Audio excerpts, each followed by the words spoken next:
Hello and welcome to the joestar podcast episode 9, where the topics today we will be covering are She-Hulk episode 1 and 2, Kung Fu Panda 4, DC switching their movies around, and some Pokemon Scarlet and Violet news. First off, let's start off with She-Hulk episode 1. So first off, it was a great origin story. It was the first episode. It made a great origin story, just doing it in that episode and how she talked to the camera and said, "Yes, I am a Hulk, and this is how it happened." And then they went through what happened and stuff like that. But we'll get into that soon. But when they got into they're going back, we saw Bruce in his human form, and he had made a device for him to stay human.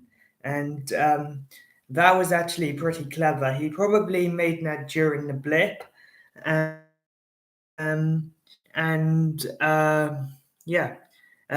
the Sicarian spaceship that showed up that caused the car crash. And the car crash is what made the blood transfusion make her a Hulk. And it was a little different to the comics, because I believe in the comics, Bruce had like an actual blood thing that went into his cousin after she had done something. But in this one, what happened, they had both cut themselves, not in a silly way, but near himself, and his blood had dropped into hers, and so she became a Hulk that way. And also the Sicarian ship could refer to Hulk having a son, but we'll get into that in episode 2, but don't worry about that. In the beach house, there was an Iron Man helmet, which some are believing to be the Ultron hat that Ultron originally was formed in from the Iron Man suits. And so some people have gone into detail and asked and are wondering whether Tony and Hulk, over the blip before Morgan was born, tried to recreate Ultron. But I'm not going to bore you with that sort of thing. So, for Bruce Banner, and it was said all the way back in Age of Ultron, Tony said to Bruce, "How would you like to have like a beach house in Mexico or something like that?" They made it. Bruce obviously made a bar, and Bart Hulk and Bruce at that over the blip.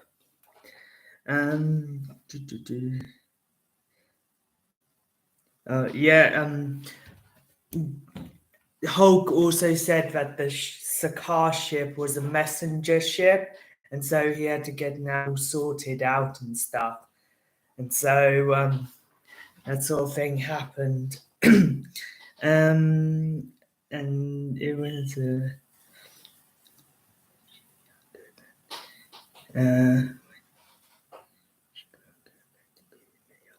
I don't know what I've written here, but it says it's a shame that she can't go back to being a Hulk or something, but we'll ignore that.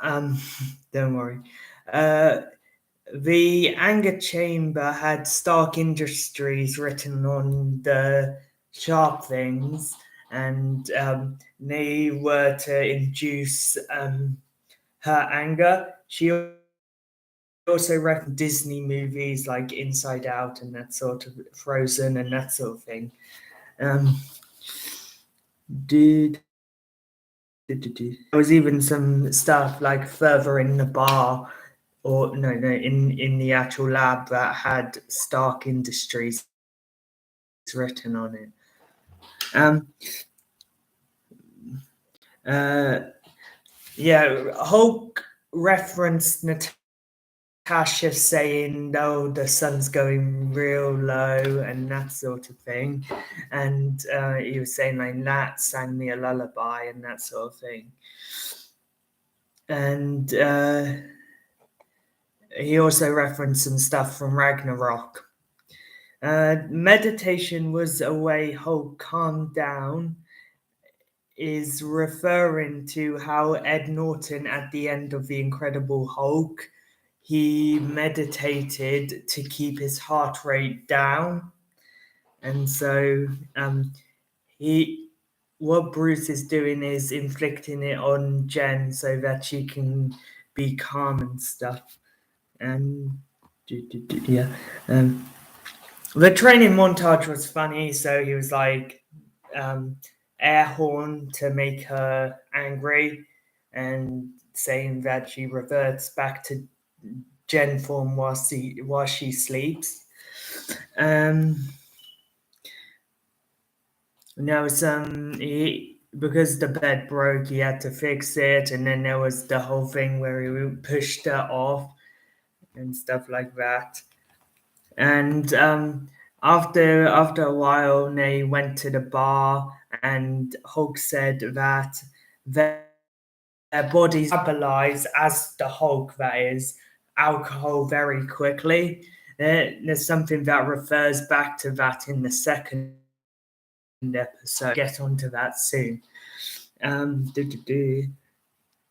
He also referred to Tony complaining about, and like, I think this was a bit after Civil War, so I can understand why they would be doing that. Or it might be after Endgame, where he's like, "Oh, you were meant to be there," and so on and so on. And I don't really remember. Well, I don't really remember the quote that well, but Hulk actually quoted a comic book. I don't know if what it was or something, but yeah. And there was a fight scene between them, and they were using the clap thing that Ed Norton did with the Hulk, and then Jen thought she could do, and then she was like not very impressed with it, and the thunderclap, yeah. And so instead of just doing one clap where it went everywhere, she just went like that. This did a lot of damage.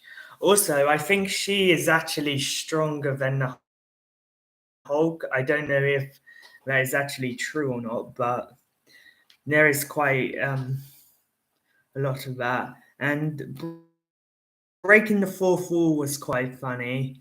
We'll get back to that in episode 2 because there are so many callbacks to like the Ed Norton film, this episode, that sort of thing. And I did find it quite interesting how they combined Mark Ruffalo's character from the Avengers to Endgame, and then still took a bit of Ed Norton and maybe even a bit of the Hulk before him, before doing anything. In the bar at the back, there was a Hulk pinata, and it was actually pretty nice. And then they went back to the whole court thing where Jen had to defend someone, and so they did that. I can't remember her name. She came in and she was like, "Oh, who are you?" She was obviously a villain, so her friend Nikki told her, do the Hulk thing, and so she got out of her shoes and then went into Hulk form and saved the jury. And then obviously later on in episode 2, agreed more with her because she saved them. And then in the post-credit scene, they were talking about Steve Rogers' virginity. People have gone deeper into this to say who has Steve Rogers slept with, and there's a character played by the same person who played Madder, I don't know, Quill, Peter Quill's mum, and I think it's that one. But overall, She-Hulk episode 1 was a good one to start. Now on to episode 2. The news segment was cool, talking about her saving people, her actually getting her name out there. They even had a bar type scene, which I don't know if most people would agree with this or not, but it did remind me a little bit of the Spider-Man Far From Home segment where Aunt May allowed Spider-Man to come and do a talk. Turning back to Jen makes her. Oh yeah. Her turning back to Jen makes her more drunk because if she was to turn back into human halfway through drunk, her metabolism wouldn't be strong enough, and so she would end up being more drunk than she is as She-Hulk. And so she was a little fuzzy, and this was also the scene where the court marshal came in and said to her, "You're fired," and the jury agreed with you because they saved you.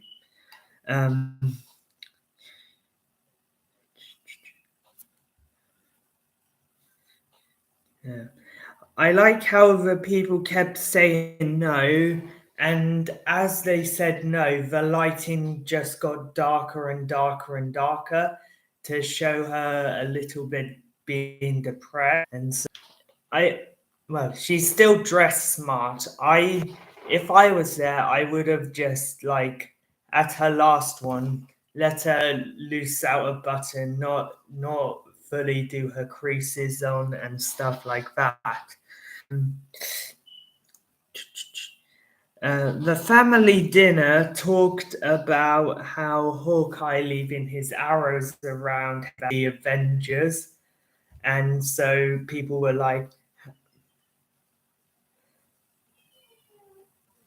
how would someone like that actually be able to just go running around and shooting arrows and then recollecting them?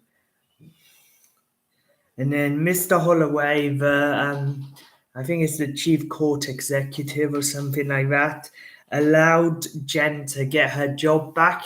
However, she had to be part of a superhuman project scene, and so yeah, she got the job, and she had to dress up as She-Hulk. Well, not dress up, but become She-Hulk to be part of this.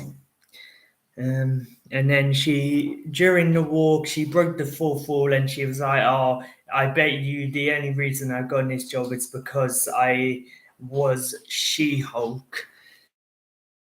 And it was very funny, I did find it. And she referred to the Hulk Abomination fight from the Ed Norton. She said that this guy, Elon in Ibalowski, had attacked the same Abomination character did come back. Abomination has been able to keep his form from training, so he might have done some sort of meditation thing as well, like Bruce. I know he wouldn't have like an arm thing like Bruce had created when he wanted to turn human form. He was able to calm himself down and stay human, but I'm not really sure how that's possible because it's like he was trained to be abomination and to attack people, and I'm not really sure. I might go deeper into it next time, but yeah. Let's see. Who's being able to keep his team? Hulk and B. Belowski are over the fight. He sent him a very nice poetic letter saying, "I'm sorry about the fight, better person now." And also, he is happy for Jen to take his side in court and thing.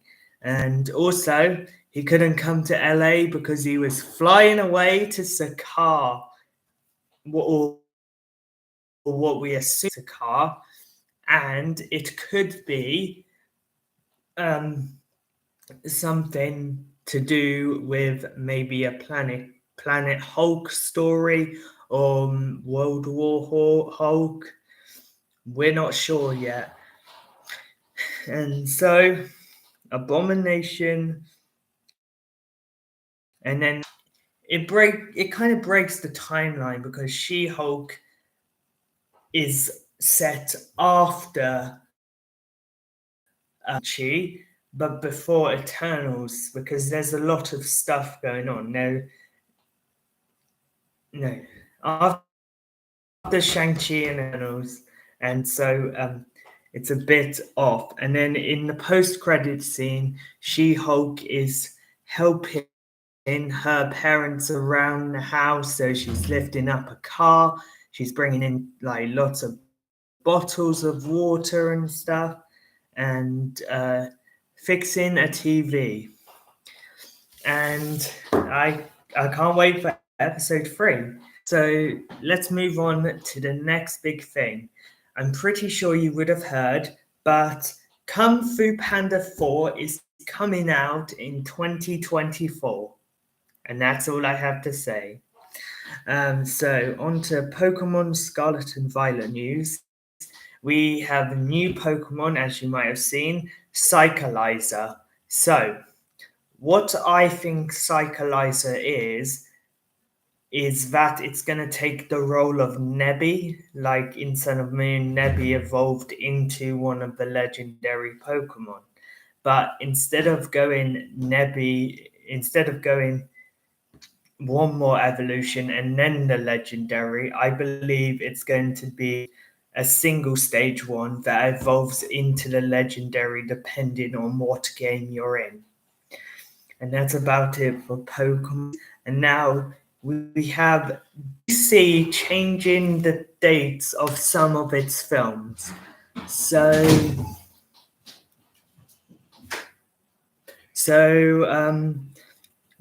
they have announced that Shazam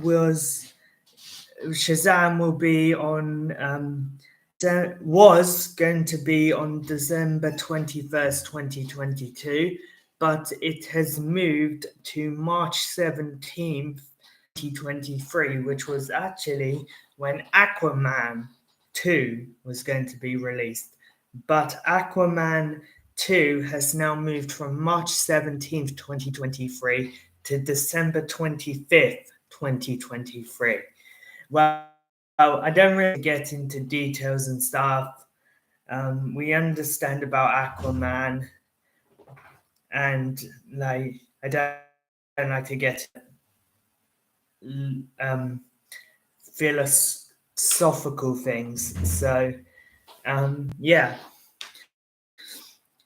Thank you for watching, and join me next time for my episode of the joestar podcast. where we're going to be talking about She-Hulk episode 3, and we're going to have a 10th episode celebration. Thank you very much for watching, and see you next week.